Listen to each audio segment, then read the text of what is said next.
How far away do you think we are from where today I could type into ChatGPT and say, make a PowerPoint for me about how Elias is not as attractive as me, and it would do it, right?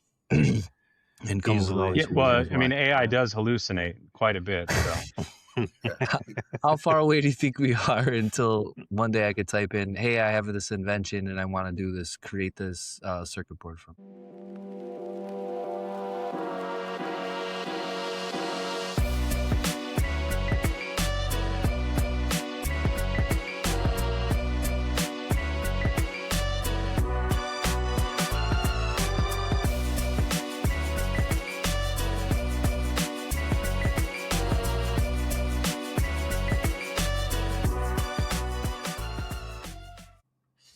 thanks for tuning in to the Decode podcast. For those of you only listening, I'm Elias Malfavon here with Sean Kincaid and Daniel Stanfill, along with our guest today, Juan Frias.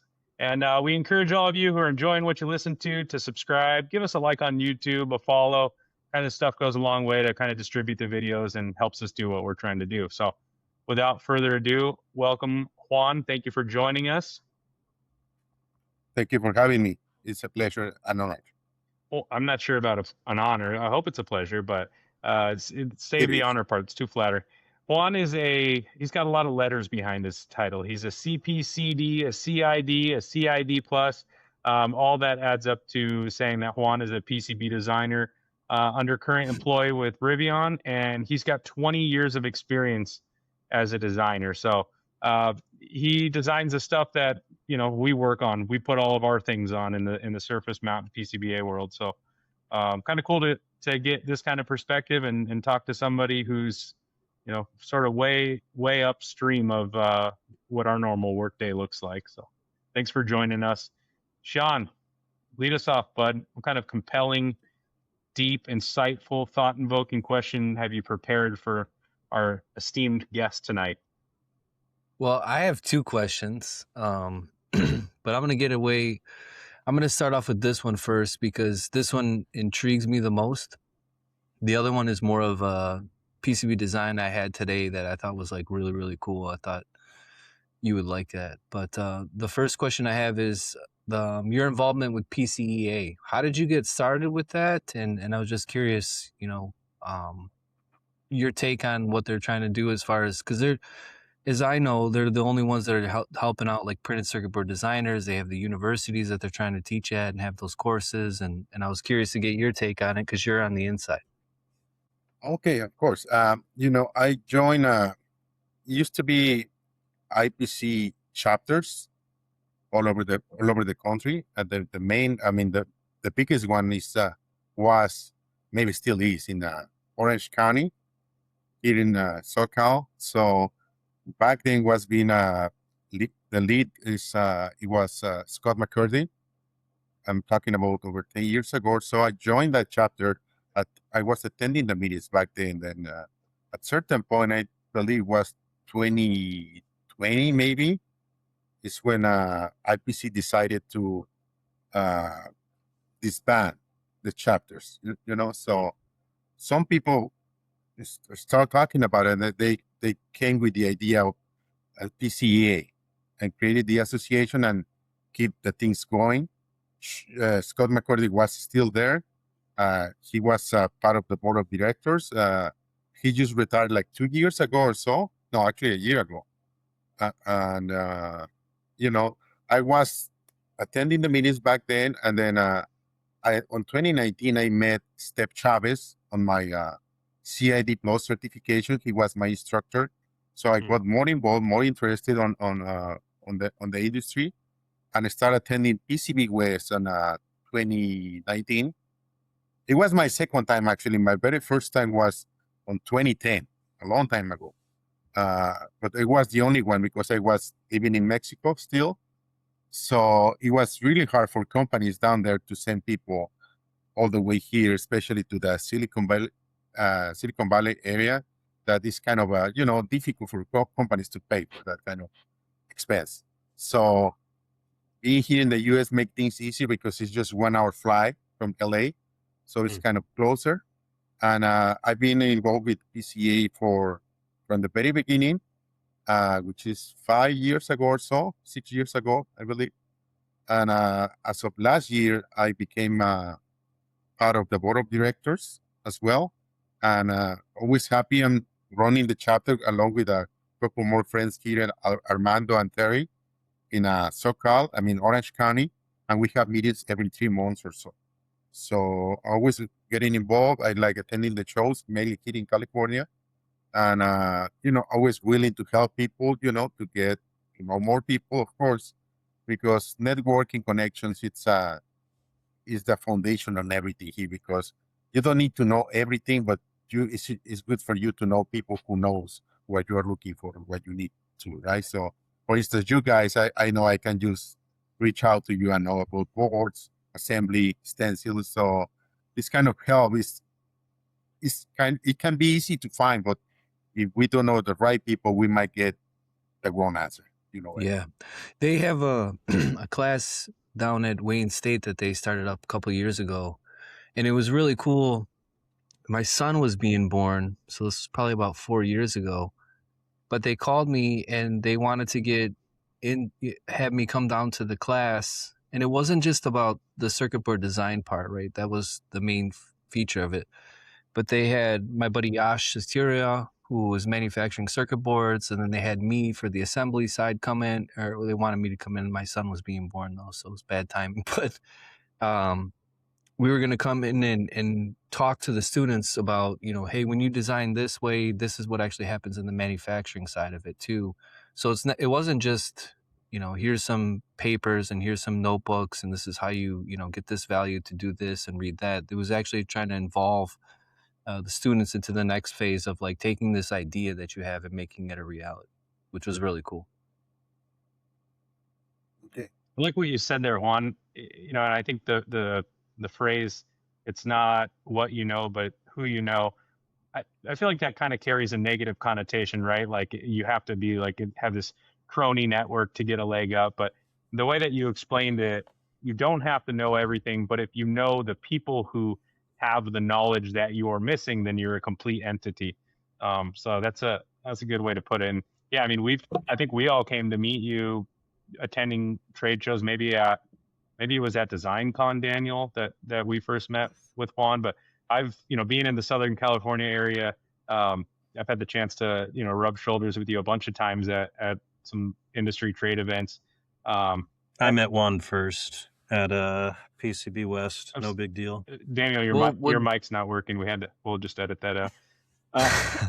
But what was cool though, do you guys remember like back in the day we used to when we started off on LinkedIn, Juan, you're everywhere, right? So when you would like one of our posts, we would all kind of brag to each other. Hey, oh, dude, I was so right? nervous to go up to Juan at PCB West. I was like, hey, can I get a picture with you? Like he was, Oh, thank you so much. I remember that, Daniel, and I'm very honored that people ask me, to talk to me or get to know me.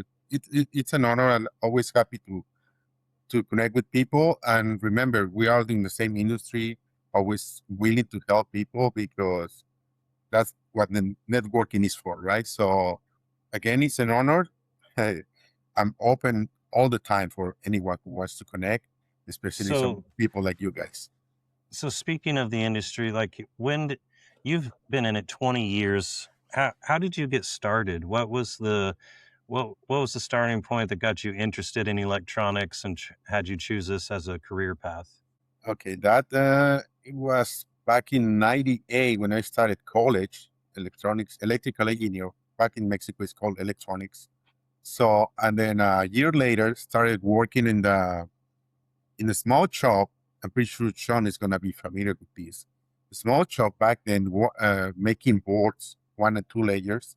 So using the resin and the negative and everything, the light, the UV light on, and then putting the boards into the acid and rubbing the boards, that kind of stuff. So I did all that kind of thing. So I also designed some boards there with a very old tool called Protel 99 or 98 or something like that. And started there and did some of my projects on my own board. So it was really cool. I really liked that. And then I worked there for a little bit less than 3 years, I believe, and put it on hold for a couple of years, I believe, and then went back to the industry as a component engineer at the beginning, and then 6 months later, I moved into the PCB design when the opportunity came at this company. The name used to be Solectron back then, and they were acquired by Flextronics, which is Flex today. So that was back in 2008, I believe.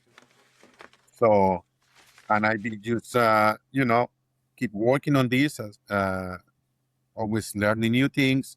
And, you never stop learning. There's always something new. Technology is evolving all the time. And here I am, then I moved to the US when the opportunity came. And my family's been in LA for a long time. So I just decided to establish here. And, I'm happy here. I love California.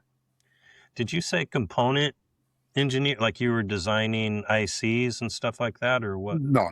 Component engineer meaning like you get the BOM, and then you analyze the BOM and say, okay, this part is obsolete, or this part is not available for any reason, then you can recommend a replacement, right? Okay. Alternate, let's say, or maybe a cheaper version or something like that. So that was the component engineer. So you kind of just alluded to, 20 years ago when you first started working on some basic designs. I'm sure what the things that you're working on today are much different, much more complex, more layers, high density, all the buzzwords thrown at it. But I also imagine that not dissimilar to that, the tools that you use now, the CAD software, if you will, is probably much different than that 98 version you just mentioned. Have the two kind of kept pace with each other, or have the tools improved so much that now like super difficult designs are relatively easy, or is it that the designs are so complex that the tools haven't kept pace and it's a pain? Like, how have you seen those things kind of pace with each other over the last 2 decades? That's a very good question, actually. Back then, it was the schematic was very independent from the layout tool. So back then, you used to get the net list into the layout, and then you had to start looking into the schematic as a PDF, let's say, independent document again, and then you do the placement based on that. So you have to look on both all the time, right? So now, today, both are connected, so you can click on one component on your schematic, and it's going to get selected automatically on that PCB layout book, which is really cool, because back then, 20 years ago, we didn't have that luxury. So the tools have evolved a lot, yes, and the technology as well. So back then, it was really difficult, at least with the tools I used back then, to create or do something with the high speed, or a lot of differential pairs, or kind of via technologies, you name it. It was really difficult.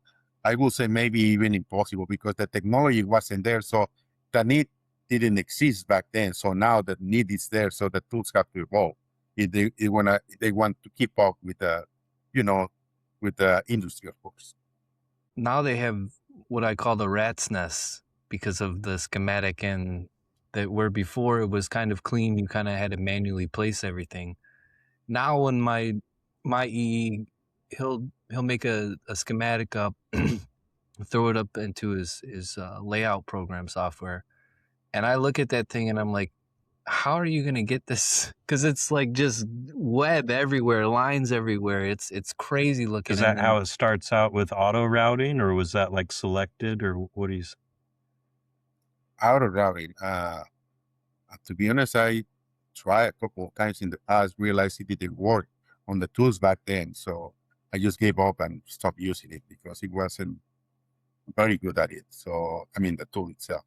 But the robustness, speaking of that, Sean, yeah, it's crazy. You're right. You can have thousands of lines there, and it's just going to give you headaches at the beginning, right? So, but in my case, I just work by sections. Let's say, okay, let's work on this section first. And then you put everything else on the side, or just turn it off, whatever you want. So only the things you are working on, those are the ones you care about, because the other ones are going to be there for whenever you're ready. whenever you get to that part. So it's like cleaning up your garage, right? You want to do everything in one day. Well, maybe it's not possible, but if you do like a 3-4 square feet a day, it might be easier to get to the final point, right? So same kind of thing with the layout. If you want to, you need to attack point by point, stage by stage.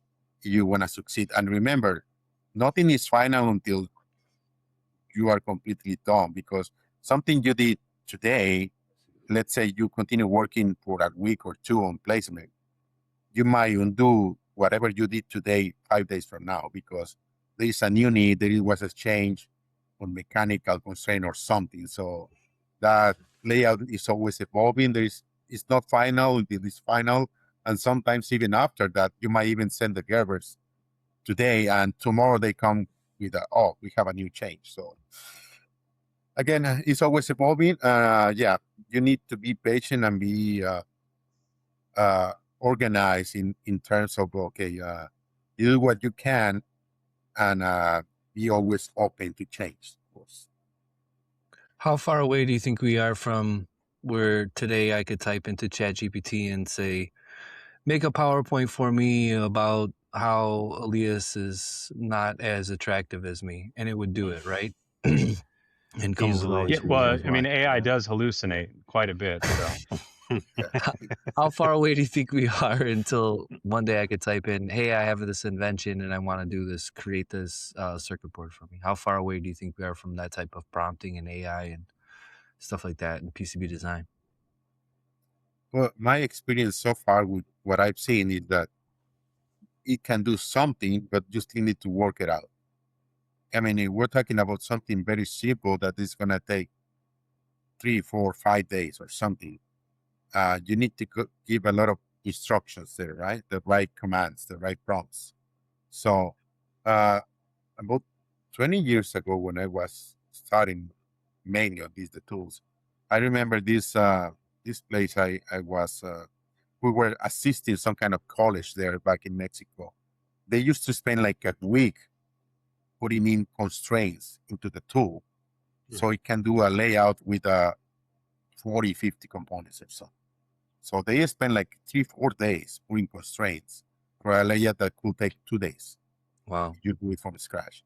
You know what I mean? So because they wanted to use the auto router, that kind of stuff. So they were putting more time to do something that could take half the time just to do it from scratch yourself, with the putting so many structures. So with the AI you were mentioning, it's for what I've seen, and I've seen a couple of them, 3 maybe, they can do a lot. They can help you speed up the thing, but doing that from 0 to 100%, I don't think it's It won't be a finished product just ready to roll out off that first prompt you give it. I Right? don't think so, to be honest. Yes. So when it comes to layout, like from my understanding, some places do it different, where like the person doing the original circuit design might not actually be the same person who ultimately creates the layout for the board.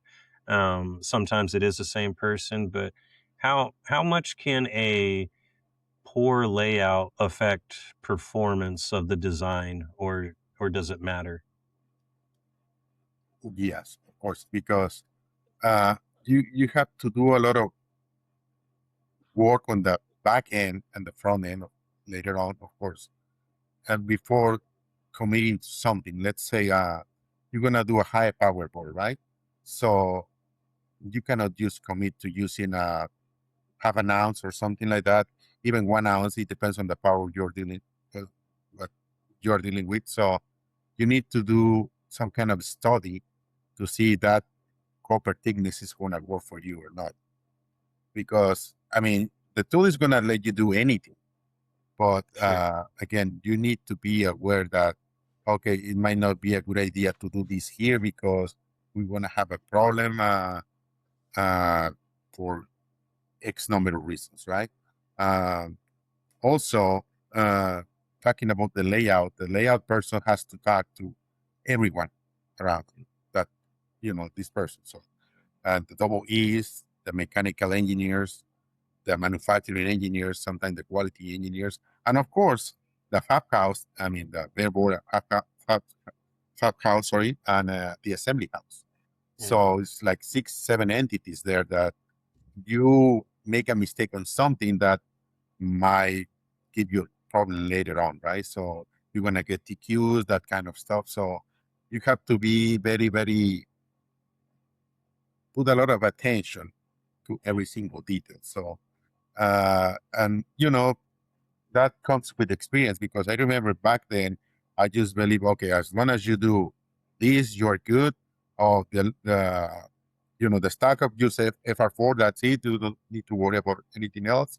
And the vias, just do like standard vias. I mean, what does that mean, right? Back then I thought that was right, but today I know that you need to do way more than that. I'm curious about something, Juan. When you're designing a PCB, I'm imagining that most all the time you have sort of a physical constraint, right? A form factor that you need to satisfy, right? The circuit board's going into this calculator, so it has to be that shape and size and thickness. How much does that come into play in terms of like a challenge of selecting the right component types, or being able to fit everything you need within that space? Is that something that's challenging, or do you find yourself with plenty of room to lay things out as you need, no matter what the form factor is? There's always a challenge, because at the end of the day, not all the boards are going to be square. I mean, like you said, it's going to be a weird shape there that you have to put all the components in that specific area. And sometimes you don't have the whole area, right? Because that PCB is going to have some screws going through it. It's going to have some mechanical stuff around. You need to work with the mechanical engineer, to give you all kind of constraints you're going to have. Let's say, okay, you know what? And I've seen this very often. You cannot put any components taller than 0.4 millimeters on the bottom side.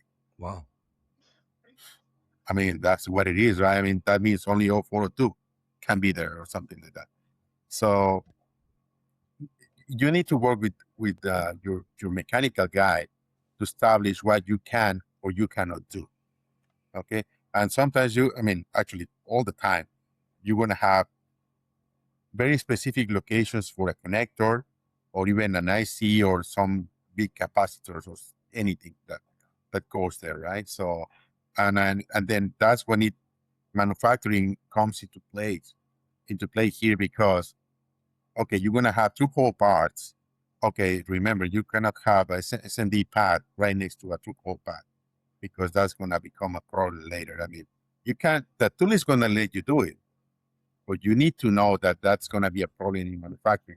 I mean, you're only assembling 10 boards or something very small. Yeah, that you can do that. But you're going to do mass production, well, that's not a good idea, because you're going to end up having a lot of rework. You're going to have a lot of scrap, or you name it. So you need to pay attention to all these kind of things. And then again, going back to AI a little bit, AI is not going to know this unless you train AI to tell you this, right? But if you already have the knowledge, you can do it without AI telling you to do so.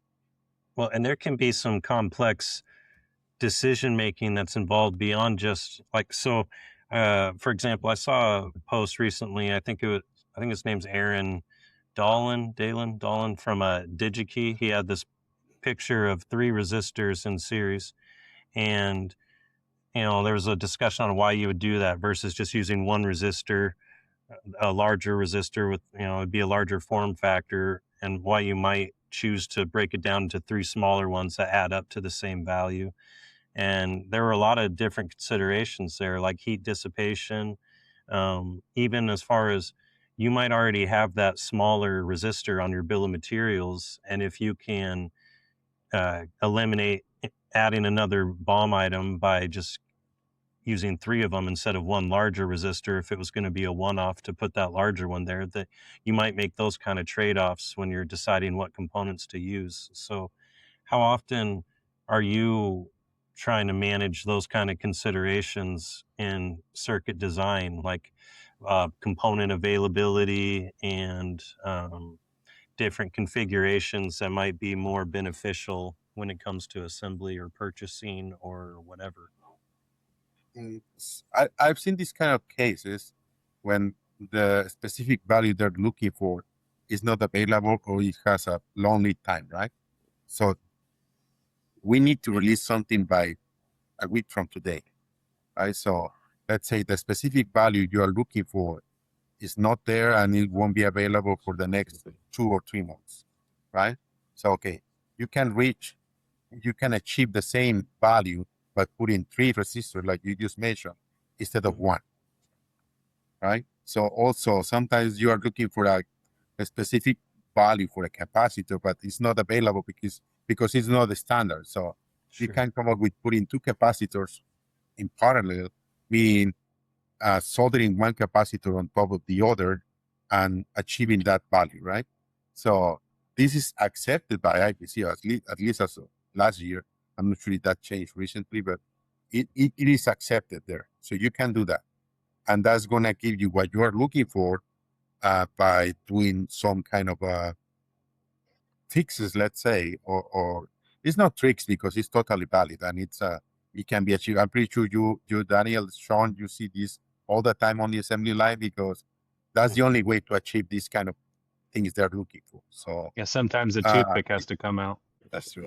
You know, for me, I think in my quoting system, it's actually probably cheaper to place 7 of the same part number than have 2 different. That's part what I'm numbers. saying, right? Like, Yeah.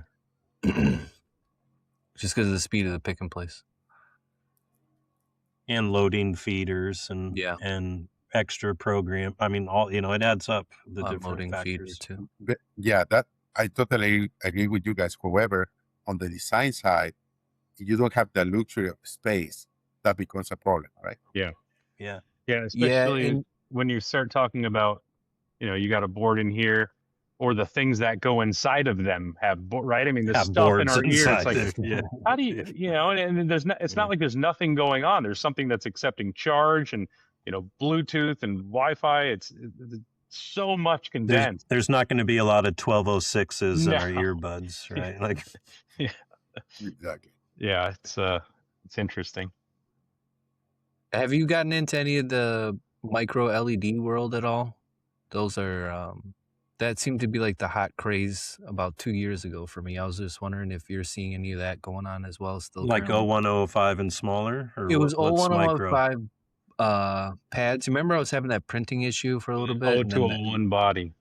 Yeah, I remember. So, yeah, but it was PCB stretch ended up being in the reflow of him, causing the issue. But I was curious, is that still, because that seemed to die down, and it seems like the new fad lately. I don't know, Daniel, if you're seeing it, but I got these caps, these aluminum cans that are just gigantic, yeah, and they'll need I mean, I'm talking about I might as well not even profile the board ahead of time like a bare board. I have to profile like production because the thermal mass suck is just unbelievable on these things, and they have tiny little skinny leads on them, don't they? Yeah, but it's like sometimes a great they have combination. the anchors on them.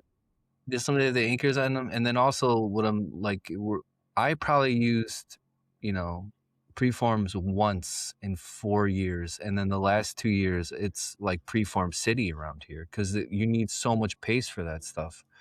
So not to cut Juan out of the conversation, but Sean, I'm curious, like on your pick and place platform, on those big caps, do you have the ability to program any other way? Like, because on ours, if you're going off of the leads and the leads are skewed, we're talking tiny little leads and the pads are always gigantic for these things, right? So there's a mile of play there, but it might shift the angle of the actual component to try to match the skew of those leads as they're swimming around. So you might end up, your parts might shift all over the place if you're not able to program from the center or program using the beginning of the lead, the inside portion of the lead where it starts out of the body rather than the whole termination. Yeah, or the packaging shape, because the home plate nature of the, it's easy to orient it correctly because it's not, the same on all sides or whatever. I was just curious how your platform works. it's completely different in package. Basically, that'd be the way I'll put it, to where it's a little overkill sometimes, but they have inner lead, outer lead, they have extended body, then they have like extended body on top of that. So, you have the black part, then you'll have maybe the can part, right? And then there's two cameras. There's the fly camera that'll look at the top, and then you have the head camera, which looks on the back. So typically you put the cans on the back, so it gives more of like a huge field of view where you don't have to have that problem. No, it's it creates longer times to program for sure, if the auto teach doesn't work, for sure. And then there's like 3 different lighting settings, so it's completely different from, I know, the vision system you're talking about, to where it'll look at it, and you can really dial in between the contrast between what the lead shape looks like by, there's like 3 different sliders you can do. And when you find the right slider, it picks it up very well. Well, I want to bring Juan back into this and kind of tie what we're doing here is we're tying the assembly world into the PCB world. And we talked a little bit earlier about PCEA and PCB West coming up. And for the first time ever this year, there's going to be an assembly track at PCB West, which is kind of cool. I think that I'm speaking there, Daniel's speaking there. So the two worlds colliding, right? PCB design has generally been, definitely been the charter of PCEA. So it's kind of cool to see them integrate a little bit of assembly type stuff and let our two very connected worlds connect in a real way and kind of try to get the same, people together at the same time, which is, I think, a good thing. Definitely. And they have to be together all the time, no matter what, because if we don't talk to each other, then we won't deliver. Juan, can we talk about something that I want to get off my chest, because it's not often I get to do this? Can we talk about reasons why we hate PCB designers sometimes? And for me, it's the via in pad. Can you explain? Juan, we sent you that dunk tank. Could you go ahead and climb up there, and we're just going to lob? No, I'm actually curious about this. Like, what is the purpose of the via in pad versus getting it plugged? You know what I'm saying, or something like that, or what's the reason for it? Because in manufacturing, it creates like an awful issue. I'm not saying you do this, right, or you have, or whatever, but I'm just curious. We see it, and then we're like, oh, come on, man. What's the reason? Okay. First answer, I do it sometimes, but the reason is because we don't have space to put the via outside. Just a little, not even just a little bit sometimes? Sometimes you don't have the luxury because everything is so packed that you have to place the via in pad. Okay. But my assumption, Sean, correct me if I'm wrong, that it's not a via, meaning the via is plated over, log, panelized, that kind of stuff, right? It's just like a true hole via in the pad is what you're talking about. I don't know now. Now I'd have to look at the board. I mean, because you're having issues with the solder sinking through that hole, correct? Yeah. Okay. That is not a via. I mean, it's not a plug. Not tented, yeah, right? like something they just didn't plug. You know what I'm saying? Almost. Yes. So, well, that's not my case then. So I'm good with you again. Thank God. Yeah. So no. Sometimes this is very common on some ICs where they have a thermal pad, and then the supplier, the fabricator recommends putting vias for thermal dissipation, right? So, and then they put, I don't know, 4, 6, 9, even more vias on that pad, and then put all the paste on top of the vias. So then the paste is going to sink to each one of these holes, right? That's what's giving you headaches, right? Yeah. So this is when the PCB designer, whoever designs that footprint, needs to look into the data sheet and talk to people like Elias and say, okay, where can I put the paste here that is not going to give us any kind of problems? So, just maybe an email or a phone call will solve this issue. Even talking to you, Sean, say, okay, you know what? You remove the via right in the middle. That's going to help a lot because we can put the paste right there. And then you can keep all the other vias around. Just remove the one in the middle, for instance. That's an idea, right? Yeah, and then one that always Daniel seems to see, I don't know what's going on with his customer base, but like his ICs will have like 4 different types of solder mask defined and non-solder mask defined. Daniel, can you go like, I know you just did a post about it recently. Can you talk about it a little bit? Yeah, I mean, it happens quite a bit where there's just a smattering of randomness. It seems like that's why I was posting about, because I want to understand what goes into the thinking from a design standpoint on how you choose to treat the mask around the pads. So I see so many different ways, and like Sean was saying, sometimes even different strategies used on the, if there's 8 leads, I might see 6 different strategies. It's like, how's this happening so often? Like where I guess I'm saying, I might have solder mask defined on the top, and then the other 3 sides of the lead are copper defined, and then the next lead, it's like the bottom one is solder mask defined, and on, and then the next one is the 2 edges are, but the top and bottom aren't. It's just, I don't know. I see such a randomness, it seems like, to the way pads get defined. To be honest, I think this is the first time I hear that. I mean, different solder mask profiles within the same footprint. That's what you're saying, right? So, well, that's kind of first time, to be honest. I mean, if you think about it, any copper defined pad that has a trace associated with it is going to have that condition, right, Daniel, where 3 of the sides will be defined by the copper, and then where the trace leads out of will be defined by solder mask. So, I mean, I understand that.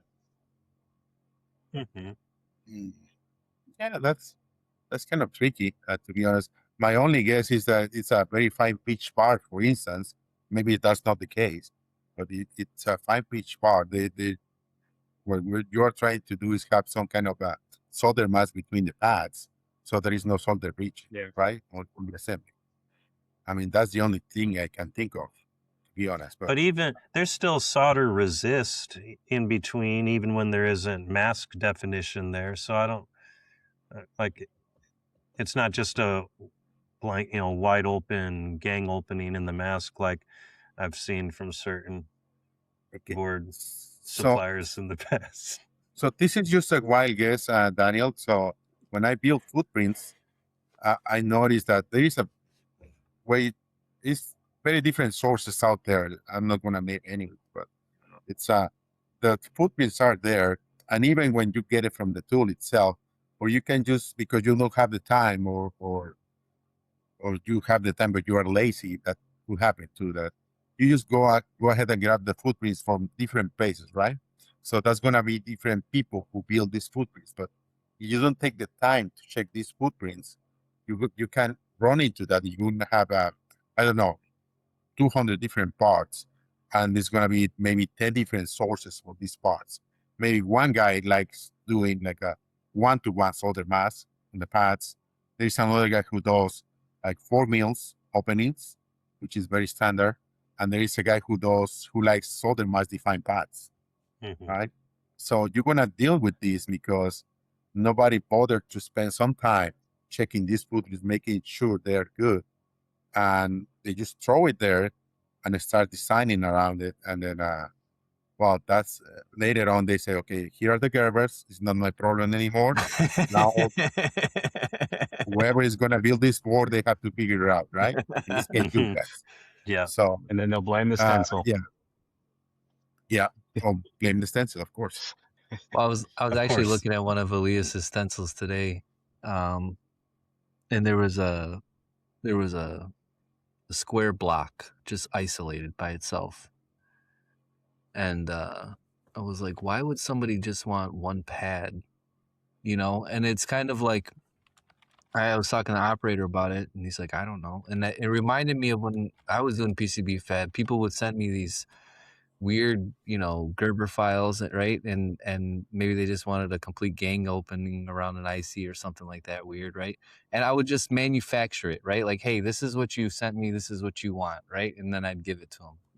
And it's just funny how we're all, siloed, but we're not siloed at the same time, right?